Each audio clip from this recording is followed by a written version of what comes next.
thieves go down, because Mr. and Mrs. Wheatley would be lying, you know, in their sitting room dead from the bubonic plague, but Mr. and Mrs. Wheatley were rich.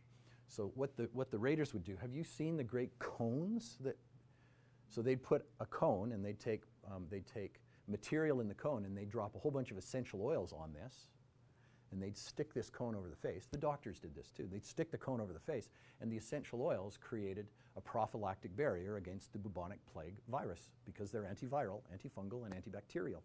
And so these raiders would go in and steal Mr. and Mrs. Wheatley's goods. Not that they needed them anymore because they were dead, but they were thieves. And so we've got blends called thieves and we've got blends called raiders. And I've got you each a bottle of that today with a little write-up as well. Yeah. So, any other questions? Yeah. Mm-hmm. You said earlier, I just can't remember, the process to make the Rose Absolute. Mm-hmm. What was that called again? That's called solvent extraction. And that was when L'Oreal, oh, I wanted to share with you.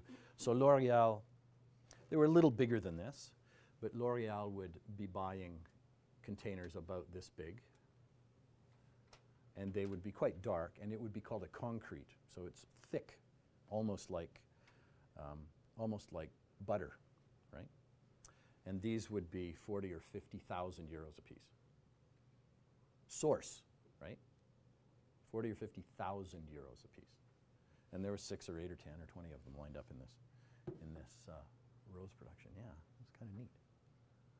So we now know just a snitch about essential oils. We now know a snitch about Ray and the business. We now know a snitch about the why of the business.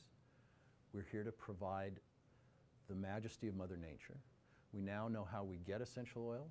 We now know why what Ray and I have done with the business is something that we would like to say is in alignment with our why.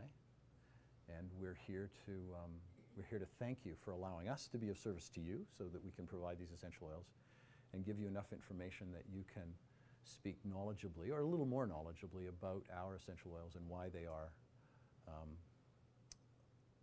a little different, we'd like to think. Thank you so much for your time, everybody.